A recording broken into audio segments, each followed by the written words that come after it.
Assalamualaikum warahmatullahi wabarakatuh.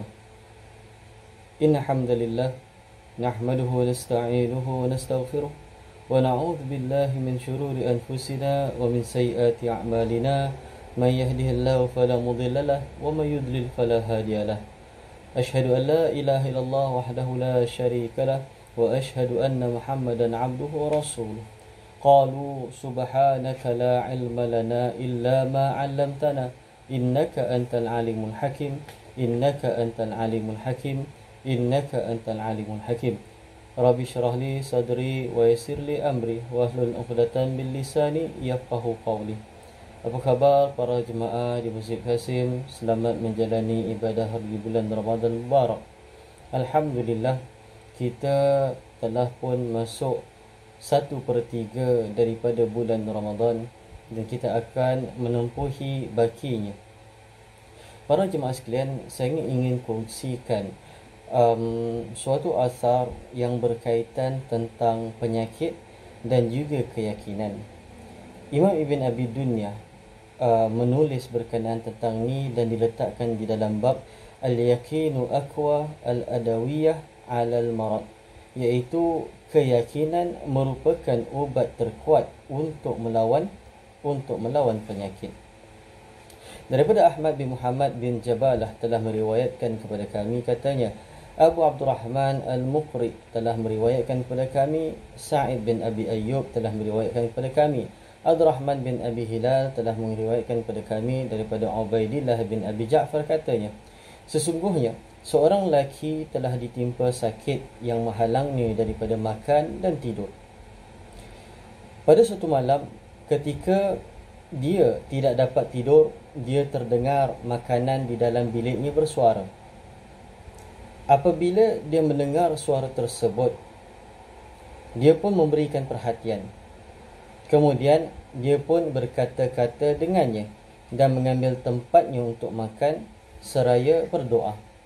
Allahumma inni a'buduka wa laka usalli faj'al shifaa'a min jasadi wal yaqini fi qalbi wa nura fi basari wasyukra min sadri wa dhikraka bil laili wan nahari fi lisani abadan ma abqaitani warzuqni minka rizqan ghaira mamnu'in wala mahzurin. Artinya, ya Allah, sesungguhnya aku menghambakan diri kepadamu dan aku salat untukmu. Oleh itu, berikanlah kesembuhan kepada tubuh badanku, keyakinan dalam hatiku, cahaya pada pandangan mataku, kesyukuran dalam dadaku, dan mengingatimu pada waktu malam dan siang melalui lidahku. Buat selama-lamanya selagi mana engkau mengekalkannya pada tubuhku. Dan kurniakanlah kepadaku dari sisimu rezeki yang tidak terhalang lagi, tidak terhalang. Asar ini para jemaah menginspirasikan kita untuk senantiasa berfikiran positif walaupun dalam keadaan terdesak. Kerana Allah Subhanahu Wa Taala tidak akan membiarkan hamba-Nya keseorangan tanpa sembarang pembelaan. Bantuan dan pertolongan Allah Subhanahu Wa Taala datang dalam pelbagai bentuk, bertepatan dengan firman Allah yang bermaksud, dan tidak ada yang mengetahui tentang tentera Tuhanmu melainkan dirinya sendiri. Maka para saudara, hanya Dia, Allah sahajalah yang mengetahui bentuk tenteranya yang datang untuk memberi bantuan kepada hamba yang meyakininya. Para jemaah sekalian, dalam keadaan sekarang, tidak ada satu kuasa pun yang boleh mengubah keputusan kecuali Allah Subhanahu Wa Taala. Bukan hanya sekarang, kan? Daripada apa jua perbuatan kita, kehidupan kita, kita bergantung harap kepada Allah Subhanahu Wa Taala. Tapi apabila kita amati balik, kan, baik-baik doa ini, ia membawakan satu pengharapan yang total kepada Allah. Bagaimana dia meletakkan Allahumma inni a'buduka wa laka usalli. Ya Allah, sesungguhnya aku menghambakan diri kepadamu dan aku salat kepadamu. Faj'ali shifa'a min jasadi, maka berikanlah kesembuhan kepada tubuh badanku. Wal yaqini fi qalbi, dan keyakinan dalam hatiku. Wa nuri fi basari, dan cahaya pada pandangan mataku. Wa syukra min sadri, dan kesyukuran dalam dadaku. Wa dzikraka bil laili wan nahari fi lisani, dan mengingatimu pada waktu malam dan siang melalui lidahku. Buat selama-lamanya selagi mana engkau mengekalnya. Masya Allah. Ia merupakan satu pengabdian diri kepada Allah Subhanahu Wa Taala yang membawa kepada penyerahan secara total. Inilah yang disebutkan keyakinan melampaui daripada apa yang ada di dalam diri. Kerana apa? Ia meletakkan bahawa yang maha penyembuh adalah Allah Subhanahu Wa Taala, yang maha memberikan penyelesaian adalah Allah Subhanahu Wa Taala. Maka marilah sama-sama kita ingati doa ini. Kan saya ajak para jemaah sama-sama kita ingati doa ini. Allahumma inni a'buduka walaka usalli, faj'al shifa'a min jasadi, wal yaqini fi qalbi, wan nura fi basari, wasyukra fi sadri, wa dzikraka bil laili wan nahari fi lisani, abadan ma abqaitani, warzuqni minka rizqan ghaira mamnu'in wala mahzurin. Semoga doa ini sampai kepada Allah Subhanahu Wa Taala, rintihan kita sampai kepada Allah Subhanahu Wa Taala, dan Allah Subhanahu Wa Taala maha memberikan keputusan yang tepat kepada kita. Luqman Al-Hakim menasihati anaknya dengan berkata, Al-imanu sab'u haqa'iq. Iman itu memiliki 7 hakikat. Walikulli haqiqatin minha haqiqah. Daripada hakikat itu ada hakikatnya.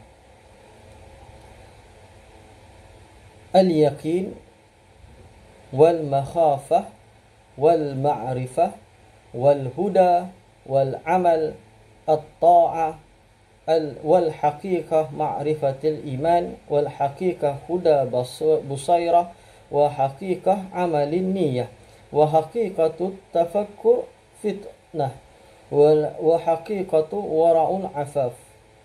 Maka hakikat itu ialah sabar. Ada hakikatnya, iaitu yakin, takut, makrifat, hidayah, amal, tafakkur dan juga wara'. Maka hakikat itu ialah sabar, dan hakikat takut itu ialah ketaatan, dan hakikat makrifat ialah keimanan, dan hakikat hidayat itu ialah penglihatan melalui mata hati, dan hakikat amal ialah niat, dan hakikat tafakkur itu ialah bijaksana, dan hakikat wara' itu ialah pengenalan diri. Terdapat 7 para jemaah sekalian, yang menginspirasikan kita untuk sentiasa berusaha menjadi seorang hamba yang memiliki keimanan yang kukuh di dalam diri. Maka kita seringkali beribadah sebahagian daripada kita 30 tahun, 40 tahun, 50 tahun beribadah, 60 tahun beribadah. Maka bagaimana kita untuk memahamkan diri kita menjadi seorang hamba yang memiliki keimanan yang kukuh di dalam diri. Kita tahu kisah Luqman Al-Hakim ini begitu banyak sekali dikisahkan oleh para ulama berkenaan tentang nasihat beliau kepada anaknya, sehingga kan nama beliau terpahat di dalam nama surah yang terdapat di dalam Al-Quran. Maka di sini hakikat yang pertama ialah tentang yakin, dan hakikat yakin pula ialah sabar. Seorang hamba akan dapat mencapai darjat keimanan apabila dia memiliki keyakinan yang sebenar-benarnya, dan rasa yakin pula tidak akan hadir di dalam diri dengan sekelip mata, melainkan ia memerlukan sifat sabar dalam mencapainya. Lihat saja kepada ketinggian iman yang dimiliki oleh Yasir dan isterinya, iaitu Sumayyah. Berbekalkan keyakinan yang tinggi terhadap kebenaran ajaran Islam, mereka mampu bersabar dalam menghadapi siksaan yang dilakukan oleh kaum musyrikin. Akhirnya mereka meninggal dunia dalam keadaan syahid demi mempertahankan akidah Islam yang mereka yakini. Keimanan mereka begitu tinggi dan keyakinan mereka begitu sangat-sangat tinggi sehingga tidak menyesal akan nyawa diambil demi kebenaran Islam. Jika ada orang yang mengugut kita tentang agama, kita tidak pasti bagaimana keputusan yang keluar daripada mulut kita. Adakah kita sanggup untuk pergi diambil nyawa demi agama, ataupun sebenarnya kita sanggup kehilangan agama demi nyawa? Maka ini merupakan tahap yang pertama yang perlu faham, iaitu yakin, dan hakikat yakin itu ialah sabar. Maka seringkali kita ingatkan kepada para jemaah, kesabaran itu bukan hanya kesabaran untuk menahan diri, tapi sebenarnya ia membina kepada keyakinan. Itulah matlamat utama untuk orang bersabar di dalam ujian. Hakikat iman yang kedua pula ialah rasa takut kepada Allah Subhanahu wa taala. Dan hakikat bagi rasa takut itu ialah ketaatan. Taat menjadi simbol bagi ketakwaan, bagi simbol ketakutan. Malah taat juga menjadi asas bagi kehambaan. Ibn Kathir menukilkan daripada dalam kitabnya di dalam Bidayah wa Nihayah, Ibn Asakir di dalam Tarikh Dimash, dan Ibn Al-Jawzi dalam Sifat Al-Saffah, bahawa Ali ibn Hasan berkata, sesungguhnya ada segolongan manusia yang mengabdikan diri kepada Allah Subhanahu wa taala kerana rasa takut semata-mata. Maka itulah kategori ibadah golongan hamba. Selain itu, ada segolongan manusia yang mengabdikan diri kepada Allah Subhanahu wa taala kerana mengharapkan ganjaran semata-mata. Maka itulah kategori ibadah para peniaga.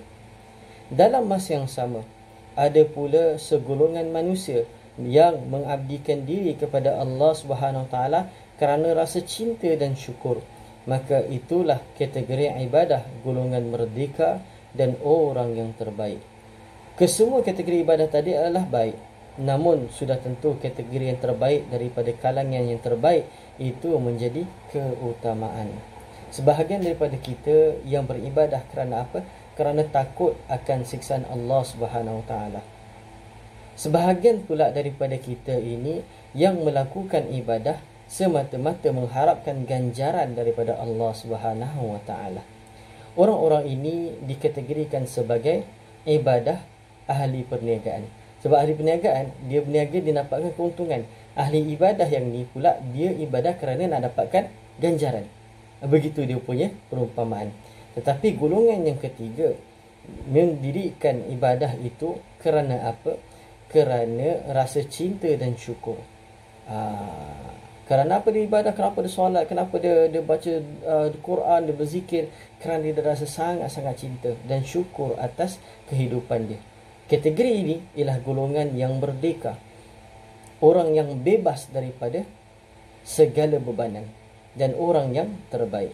Oleh itu, marilah kita terbang menuju Tuhan yang Maha Pengasih itu dengan keseimbangan sayap takut dan harap, supaya kita dapat berhimpun di dalam syurga bersama dengan orang-orang yang baik. Maka kita dalam sama, kita takut pada Allah Ta'ala, dalam masa sama kita cinta kepada Allah Subhanahu Wa Ta'ala dan syukur atas nikmat yang diberikan kepada kita. Hakikat iman yang ketiga ialah, para jemaah, ialah makrifat. Dan hakikat makrifat pula ialah keimanan. Makrifat di sini bermaksud mengenal. Dalam konteks ini, teras keimanan adalah mengenal Allah Subhanahu Wa Ta'ala sebagai Tuhan sekalian alam. Perkara pertama yang menjadi kewajipan bagi seorang hamba adalah mengenal Tuhan dengan cara mengakui kewujudannya. Teras bagi makrifah pula ialah iman dan yakin bahawa tiada Tuhan yang layak disembah melainkan Allah Subhanahu wa taala. Apabila kita mengetahui bahawa Tuhan yang mentadbir alam ini ialah Allah Azza wa Jal, maka kita pasti akan meyakini hanya kepadanya sahajalah tempat kita bergantung harap. Kita berikan satu contoh. Kita hadir ataupun kita diundang oleh seseorang datang ke rumahnya, maka kita sebagai tetamu dan orang yang menjemput kita sebagai tuan rumah. Apabila sampai di rumah tersebut, tetamu tersebut tidak menghidangkan jamuan kepada kita, walaupun di luar Ramadan. Dalam Ramadan kita tak cerita kat sini. Okey. Maka di luar Ramadan, apabila sampai kita hadir ke rumah tu atas jemputan, maka tuan rumah tak hidangkan kita dengan makanan ataupun dengan minuman. Maka ketika itu kita hanya berharap atas ihsan tuan rumah untuk memberikanlah makanan dan minuman ketika itu. Betul tak? Maka kadang-kadang kita bersuara, mungkin boleh dapatkan sedikit makanan ataupun minuman. Kan? Kenapa tak kita terus pergi ke dapur dia? Sampai dia tak bagi makan minuman, kita terus pergi ke dapur. Oh, tak boleh, kerana rumah ini mempunyai tuan. Begitu juga di alam ini. Bumi ini mempunyai tuan. Dan tuan bumi ini ialah Tuhan kita. Maka kita minta kepadanya. Kan? Kita mengharapkan bahawa dia yang akan memberikan kita rezeki, bukan manusia yang lain. Hakikat yang seterusnya, yang keempat, ialah hidayah. Dan hakikat hidayah pula ialah penglihatan melalui mata hati. Hidayah ialah petunjuk ke arah kebenaran. Allah Subhanahu Wa Taala memberikan hidayah pada hambanya, dan hamba pilihannya melalui penglihatan mata hati. Kan? Para ulama membahagikan hidayah ini kepada dua kategori.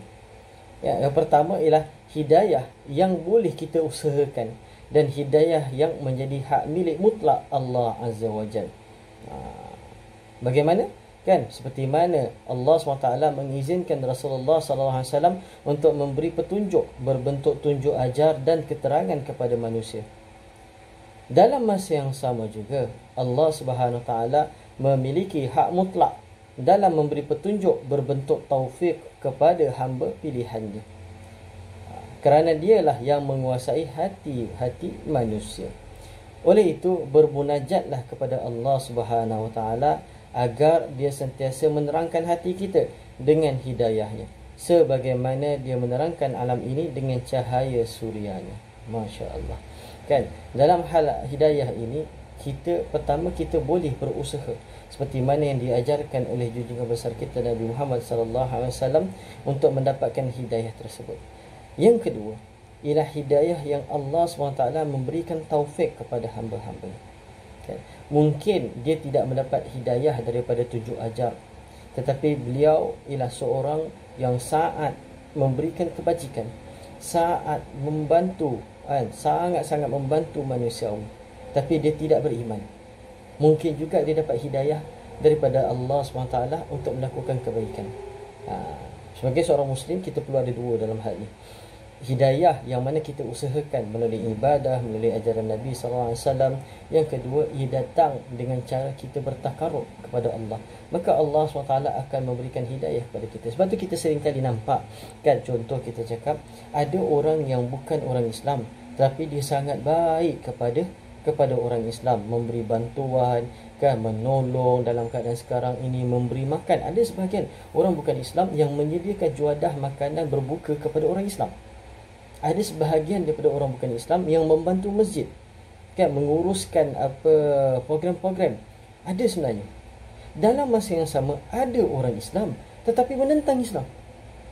Orang Islam tetapi dia memperlekehkan dakwah Islam. Ada juga. Jadi orang pening, kenapa boleh terjadi macam ini? Maka kita lihat balik dalam catatan Ibn Abi Dunyah daripada Al-Hasan ini mengatakan bahawa hidayah ni, pertama dia cari, kedua dia tak minta. Kan, dia tak minta, maka Allah Ta'ala tak berikan hidayah, buka hatinya menerima hidayah Allah. Dia boleh jadi seorang yang beribadah, yang taat agama, tapi dia tidak dapat hidayah daripada Allah. Boleh jadi dia seorang yang tidak kepada agama, dia tidak belajar, tidak dapat ajaran Allah SWT, tetapi dia ditiupkan hidayah oleh Allah SWT. Jadi sekarang ni mana yang kita perlukan? Kita memerlukan kedua-duanya. Hakikat yang kelima pula para jemaah sekalian ialah amal, dan hakikat amal ialah niat. Apabila seseorang hamba menjadi bukti kepatuhannya kepada arahan Tuhan, amalan juga menjadi bukti kesempurnaan iman. Hal ini kerana ulama telah mendefinisikan iman sebagai kepercayaan melalui hati pengucapan melalui lidah dan pembuktian melalui amal. Kan, amalan zahir itu. Berdasarkan kepada definisi di sini, kita dapat fahami bahawa iman dan amal itu sentiasa bergandingan dan tidak boleh terpisah. Tak boleh kita istilahnya orang katakan, saya beriman tapi dia tak solat. Saya beriman tapi dia tak puasa. Itu bukan iman. Sebab iman dia perlu dalam keadaan tiga. Pertama ialah kepercayaan melalui hati. Dia percaya bahawa dia seorang beragama Islam. Dia percaya bahawa dia memeluk agama Islam. Kedua, dia perlu mengucapkan melalui lidah. Sebab tu datangnya kalimah syahadah, kan, sebagai pembuktian melalui lidah. Dan yang ketiga ialah pembuktian melalui amal zahir. Dia percaya adanya Allah. Dia mengucapkan syahadah, tetapi dia tidak solat, dia tidak berpuasa, dia tidak lakukan amalan zahir. Maka dia tak boleh dikira sebagai, kan, orang yang benar-benar faham apa tu keimanan.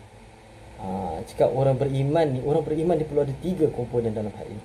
Maka seorang itu tidak boleh dikatakan memiliki keimanan yang sempurna jika dia tidak melakukan amal soleh. Lantaran itulah kita dapat melihat apabila Allah SWT bercakap mengenai iman di dalam Al-Quran, dia pasti akan menggandingkan perkataan iman tersebut dengan perkataan amal soleh. Seringkali disebut wa'amil salihat. Okay? Maka dekat situ kenapa? Sebab iman dan amal soleh dia berhubung rapat dekat situ. Teras bagi suatu amalan pula ialah niat. Baik atau buruk, sah atau batal sesuatu amalan itu bergantung sepenuhnya kepada niat. Oleh itu, demi memastikan setiap langkah kita bernilai ibadah, marilah kita senantiasa bermuhasabah dan memperbetulkan kembali niat kita agar segala amalan kita hanyalah kerananya semata-mata.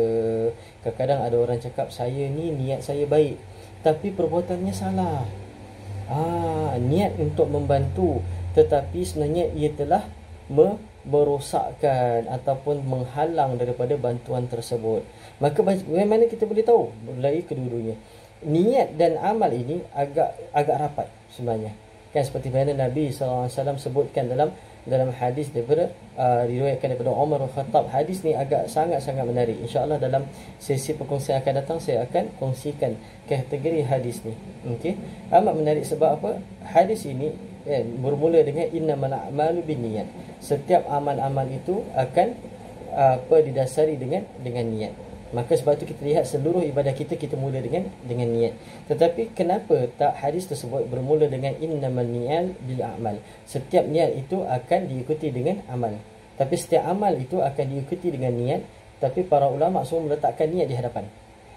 Kerana amal ini boleh dilihat kepada tujuan dia, niat dia tadi. Kalau niat dia tak elok, daripada tujuan dia, kan, perbuatan dia itu akan membawa kepada tak elok. Kalau dia ada niat yang baik, perbuatan yang dilakukan tu akan mendorong kepada kebaikan. Kan? Walaupun di bibir dia katakan, saya tak ada niat apa-apa, saya niat baik. Contohlah kita buat satu cerita lah, kan, kita buat satu cerita drama lah. Adalah seorang lelaki ini masuk dalam bilik seorang perempuan yang bukan mahram dia. Kemudian tiba-tiba dapatlah ada orang awam dapat tahu masuk rumah tu. Kemudian buka, cakap, saya tak ada niat apa-apa.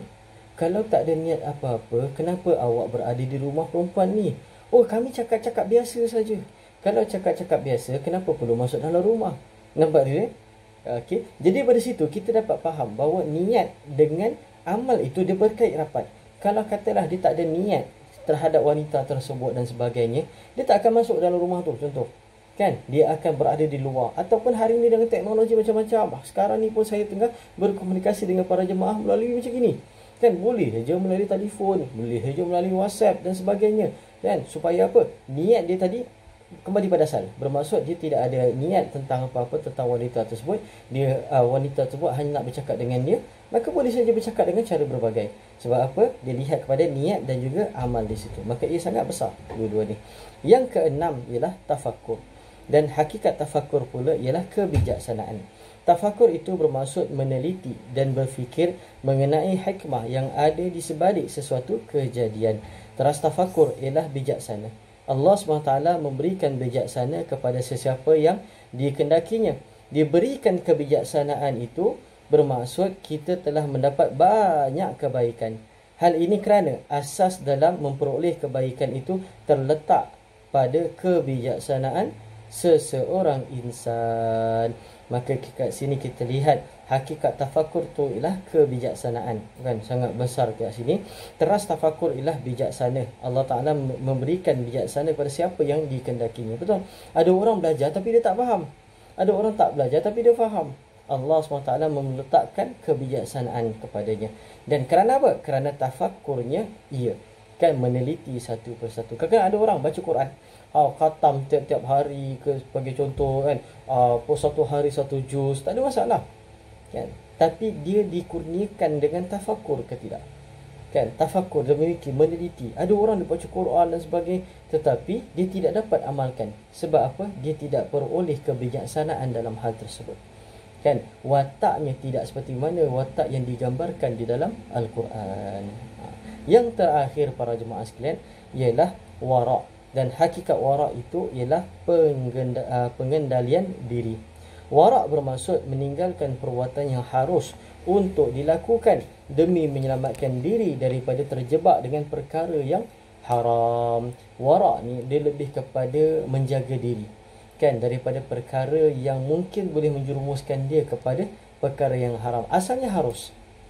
Kita katakanlah contoh kat sini, kan contoh apabila kita ada kelas-kelas online dekat sini, harus urusan tersebut, kan. Tetapi lama kelamaan tujuan dia telah terpesong sebenarnya, membawa kepada perbuatan yang haram, maka dia elakkan. Dia elakkan. Dia datang kelas, kan, untuk hadir kelas kuliah online macam gini, hadir, dengar, selesai, kan. Dia tak ada tambah-tambah. Ada orang tambah. Asalnya dia cakap, saya nak tanya ustaz ataupun ustazah. Lama-lama dia lebih intim, membawa kepada masalah lain. Maka daripada situ, sebagai seorang yang bersifat wara', dia akan menghindarkan dirinya daripada melakukan perkara tersebut. Maka kesemua 7 hakikat ini merupakan bongkah batu bata yang perlu ada dalam diri seorang hamba. Kewujudan dalam keadaan tersusun rapi menjadikannya saling memperkuatkan antara satu dengan yang lain, dan keadaan itu mampu menghasilkan satu binaan keimanan yang kukuh dalam diri pendamba rida Allah ini. Maka kita lihat ketujuh keimanan ni ibaratnya merupakan satu elemen bangunan yang mana kita memerlukan tujuh tersebut. Maka kita perlu susun perkara tersebut untuk mencapai satu binaan keimanan yang kukuh. Maka apakah 7 keimanan tadi? Para jemaah sekalian, mari sama-sama kita lungsuri semula. Keimanan tadi ialah, yang pertama ialah yakin, takut, makrifat, hidayah, amal, tafakur dan wara'. Dan daripada perbahasan itu menceritakan bahawa hakikat yakin itu ialah sabar. Hakikat takut itu ialah ketaatan. Hakikat makrifat itu ialah keimanan. Hakikat hidayah itu ialah penglihatan melalui mata hati. Hakikat amal ialah niat. Hakikat tafakur ialah bijaksana. Dan hakikat wara' itu ialah pengendalian diri. Maka kita ada tujuh hakikat ini yang diceritakan oleh Luqman Al-Hakim kepada anaknya. Maka kita amalkannya, menjadikannya sebahagian daripada landasan keimanan kita. Khususnya di dalam bulan Ramadan ini, kita pertingkatkan amal kita. Kita mempertingkatkan amalan keimanan kita juga, insya-Allah. Oleh itu, marilah sama-sama saya titipkan doa. Seringkali saya titipkan doa di sini berkenaan tentang doa yang sering dibacakan, di antara yang sering dibacakan oleh baginda sallallahu alaihi wasallam. A'udzubillahi minasyaitonir rajim. Bismillahirrahmanirrahim. Alhamdulillahirabbil alamin wassalatu wassalamu ala asyrafil anbiya'i wal mursalin sayyidina Muhammadin wa ala alihi wa sahbihi ajmain. Allahumma aqsim lana min khasyyatika ma yahulu bainana wa baina ma'asik, wa min ta'atika ma tuballighuna bihi jannatak, wa min al-yaqini ma tuhawwinu bihi alaina masa'ibad dunya, wa matti'na bi asma'ina wa absarina ma ahyaytana, waj'alhu waritha minna, waj'al tha'rana 'ala man zalamana, wansurna 'ala man 'adana, wa la taj'al musibatana fi dinina, wa la taj'alid dunya akbara hammina, wa la mablagha 'ilmina, wa la tusallit 'alaina man la yarhamuna. Ya Allah, berikanlah kepada kami keyakinan, dan berilah kepada kami rasa takut, keyakinan rasa takut terhadap-Mu yang boleh menjadi penghalang di antara kami dengan maksiat kepada-Mu, dan berikanlah kami ketaatan kepada-Mu yang menyampaikan kami ke syurga-Mu melaluinya, dan berikanlah pada kami keyakinan yang memudahkan kami mengharungi segala ujian di dunia, dan berikanlah manfaat pada kami melalui pendengaran dan penglihatan kami selagi mana Engkau hidupkan kami, dan jadikanlah ia kekal bersama kami, dan Engkau berikanlah balasan kepada sesiapa yang menzalimi kami, dan bantulah kami menentang golongan yang memusuhi kami, dan janganlah Engkau timpakan musibah ke atas agama kami, dan janganlah Engkau jadikan dunia ini sebagai suatu kebimbangan yang paling besar bagi kami, dan janganlah pula ia menjadi semata-mata keseluruhan pengetahuan kami, dan janganlah Engkau biarkan kami dikuasai oleh orang yang tidak mengasihi kami. Masya Allah. Semoga kita mendapat manfaat daripada perkongsian ini. Oleh itu, marilah sama-sama para jemaah sekalian untuk kita meneruskan ibadah dalam bulan Ramadan ini, kan, khususnya dalam keadaan wabak COVID ini. Maka stay at home, fokus ibadah, kan. Saya belanja doa, insya-Allah. Assalamualaikum warahmatullahi wabarakatuh.